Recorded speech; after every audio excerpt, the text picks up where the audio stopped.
জীবন দেব, অন্যায়ের কাছে মাথা নত করব না। দেশটা কারো বাপের নয়। যেই 70% জনগণ ফ্যাসিবাদের বিরুদ্ধে দৃঢ় অবস্থান নিয়েছে গণভোটে হ্যাঁ বলে, সেই জনগণের বিজয় হবে। থামবো না, চালিয়ে যাব। জনগণের অধিকার আদায় না হওয়া পর্যন্ত জীবন যাবে, কিন্তু মাথা নত করব না ইনশাআল্লাহ। জুলাইয়ের সাথে যারা বেঈমানি করবে তাদেরকে ছাড় দিয়ে কথা বলা হবে না। বিশেষ করে যুবকদেরকে অনুরোধ করব, তৈরি হন। বলবেন আর কতবার জীবন দেব? দেশের জন্য যতবার প্রয়োজন আমিও তোমাদের কাতারে দাঁড়িয়ে বলছি, আমিও যুবক, জীবন দিতেই থাকবো ইনশাআল্লাহ। বিড়ালের মতো বাঁচতে চাই না, 100 বছর, 1000 বছর, সিংহের মতো বাঁচতে চাই 1 সেকেন্ড। এর মাঝে আর কোনো কম্প্রোমাইজ হবে না ইনশাআল্লাহ। আধিপত্যবাদের কোনো ষড়যন্ত্র বরদাস্ত করা হবে না। সব কিছুকে ছিন্ন ভিন্ন করে দেওয়া হবে ইনশাআল্লাহ। ডক্টর মোহাম্মদ ইউনূস ক্যাপ্টেনের হাতে লন্ডনে গিয়ে পতাকা দিয়ে এসেছেন। ক্যাপ্টেনের হাতে নাকি ট্রফি দিয়ে এসেছেন। ট্রফি যদি আগেই ক্যাপ্টেনের হাতে চলে যায় তাহলে এটা ছিল নির্বাচন নামের তামসা। এক দলকে পাঠিয়ে দিচ্ছেন পাকিস্তানে, আরেক দলকে পাঠিয়ে দিচ্ছেন পেশোয়ারে, আরেক দলকে পাঠিয়ে দিচ্ছেন আরো কোনো দেশে, আর নিজেরাই দেশের জমিদারি দখল নিতে চাচ্ছেন। আন্দোলন চলবে সংসদে, আন্দোলন চলবে রাজপথে। আজকে যে মঞ্চে আমরা এখানে দাঁড়িয়েছি, এই মঞ্চের সাথে দুইটা জিনিস কখনো যাবে না। একটা আধিপত্যবাদ, আরেকটা ফ্যাসিবাদ। এই দুইটাকে এই মঞ্চ কখনো কবুল করবে না, বরদাস্ত করবে না। এই মঞ্চে যারা বসে আছেন তারা জাতির স্বার্থে দেশপ্রেম বুকে ধারণ করার কারণে জ্বলে জ্বলে তিলে তিলে তারা প্রমাণ করেছেন, জীবন দেব, অন্যায়ের কাছে মাথা নত করব না। আফসোস, 2006 সালের 28 অক্টোবর যে খুনের রাজনীতি দিয়ে হাত রাঙিয়ে মানুষের রক্ত দিয়ে হাসিনার রাজনীতির নূতন উত্থান হয়েছিল, তাদের হাতে একসময় যারা সকলেই মজলুম ছিলাম, রাজপথে আন্দোলন করেছি, সংগ্রাম করেছি, তাদেরই একটা অংশ আজকে সরকারে যাওয়ার পরে অতীতের সব কিছু ভুলে গিয়েছে। কেন আজকে এই দাবি বাস্তবায়নের জন্য আমাদেরকে সোহরাওয়ার্দী উদ্যানে আসতে হলো? তারা জাতির সাথে বিশ্বাসঘাতকতা করেছেন, এই কারণেই আসতে হলো। তারা স্বীকার করতে বাধ্য হয়েছেন জুলাই সনদ বাস্তবায়নের কার্যকরী আইনি পদ্ধতি হিসাবে গণভোটের কোনো বিকল্প নেই। এই জন্য সেই গণভোটের প্রস্তাব তাদেরই একজন করেছিলেন। তাদের নেতা নির্বাচনী প্রচার অভিযানে শহীদ আবু সাঈদের স্মৃতিবিজড়িত রংপুরে গিয়ে বলেছিলেন, প্রিয় দেশবাসী, ভোট দিবেন দুটা, একটা দিবেন আমাদের মার্কায়, আরেকটা দিবেন গণভোটে। আপনারা সকলে গণভোটে হা বলবেন। এখন তারা বলছেন গণভোট অবৈধ। পার্লামেন্টে আমরা জিজ্ঞাসা করলাম, এটা কি নির্বাচনের পরে অবৈধ হলো না আগেই অবৈধ ছিল? তারা কোনো সময় বলেন আমরা 4টার মধ্যে 3.5টা মানি, কোনো সময় বলেন যে পুরাটাই অবৈধ। আমরা বলেছি পার্লামেন্টে, আপনারা দেখেছেন একই আদেশে 2টা ভোট, গোশত হালাল কিন্তু শুরুয়া জুল হারাম।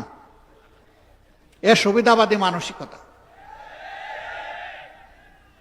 আমাদের সম্মানিত সহকর্মী এবি পার্টির চেয়ারম্যান বলেছেন, যারা রায় অস্বীকার করেছিলেন তাদের পরিণতি ভালো হয়নি।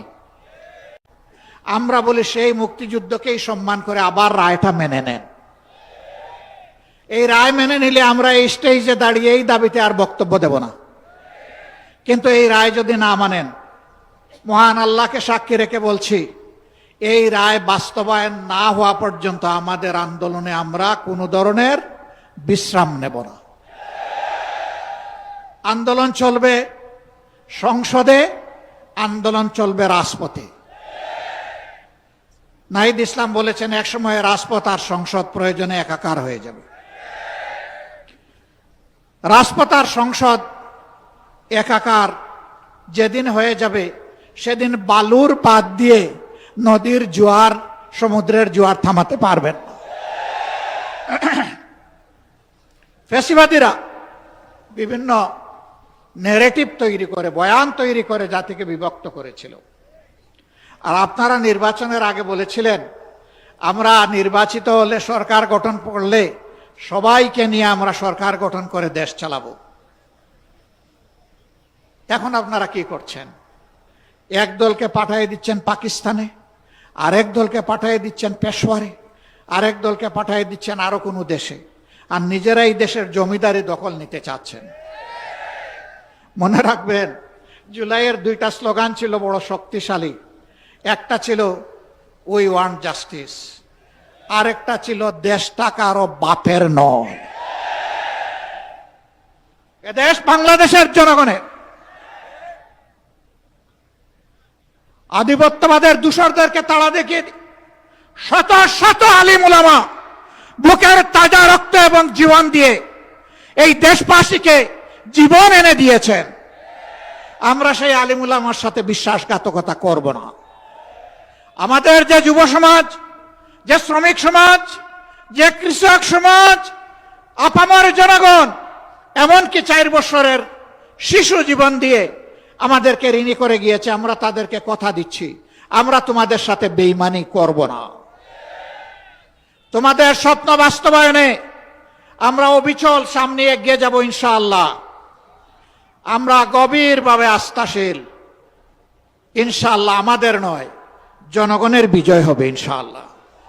যেই 70% জনগণ ফ্যাসিবাদের বিরুদ্ধে দৃঢ় অবস্থান নিয়েছে গণভোটে হ্যাঁ বলে, সেই জনগণের বিজয় হবে। নতুন করে কেউ ফ্যাসিবাদ কায়েম করতে গেলে তাদেরকে অনুরোধ করব, নিকট অতীতের যাদেরকে এখন বুকে টেনে নিয়ে আপনারা এই নির্বাচনের বৈতরণী পার হয়েছেন, যাদের হাতে পায়ে ধরে ইঞ্জিনিয়ারিং করে ক্ষমতায় এসেছেন, তাদের পরিণতি থেকে শিক্ষা গ্রহণ করুন। সম্মানিত ভাই ও বন্ধুগণ, তারা সংসদে দাঁড়াইলেই বলেন একটা সুষ্ঠু নির্বাচনের মধ্য দিয়ে গঠিত সরকার।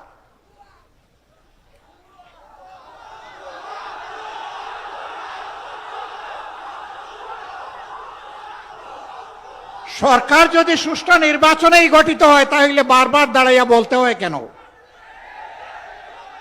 ম্যাকিয়াভেলির একটা কথা আছে, তুমি যদি কোনো মিথ্যাকে এস্টাবলিশ করতে পারো তাহলে একবার বললে হবে না, শতবার বলতে থাকো। হ্যাঁ, ইতিমধ্যেই রাজসাক্ষী 2 জন পাওয়া গেছে। একজন সাবেক সরকার, এই ইন্টারিম গভর্নমেন্টের একজন উপদেষ্টা, তিনি বলেছেন আমরা ওদেরকে মেইন স্ট্রিম হতে দেইনি, ওরা পাওয়ার কথা ছিল 168, আমরা এদেরকে নামিয়ে এনেছি 68-তে। তাইলে তিনি স্বীকার করে নিয়েছেন যে একটা নিরপেক্ষ সরকারের অংশ হয়ে তিনি দেশবাসীর সাথে বিশ্বাসঘাতকতা করেছেন। তিনি বলেন নাই যে আমি নামিয়ে এনেছি, বলেছেন আমরা নামিয়ে এনেছি, বহু বচন। তাইলে বাকি বচনগুলা কারা? এদের চেহারাও জাতির সামনে আপনি একটু বলে দেন, একা এ দায় নিবেন কেন? আরেকজন সংসদের ভিতরে স্থানীয় সরকার পল্লী উন্নয়ন প্রতিমন্ত্রী, তিনি বলেছেন যুবকরা, ছাত্ররা আন্দোলন করে ফ্যাসিবাদের পতন ঘটিয়েছে, আমরাও ছিলাম। তবে ডক্টর মোহাম্মদ ইউনূস ক্যাপ্টেইনের হাতে লন্ডনে গিয়ে পতাকা দিয়ে এসেছেন, ক্যাপ্টেইনের হাতে নাকি ট্রফি দিয়ে এসেছেন। ট্রফি যদি আগেই ক্যাপ্টেইনের হাতে চলে যায় তাহলে এটা ছিল নির্বাচন নামের তামসা। তারা স্বীকার করে নিচ্ছেন। মৌলানা মামুনুল হক সংসদে গেলে কি হতো? যা হতো এর ভয়েই তাকে আটকে দেওয়া হয়েছে। কয়দিন, কতদিন আটকাবেন?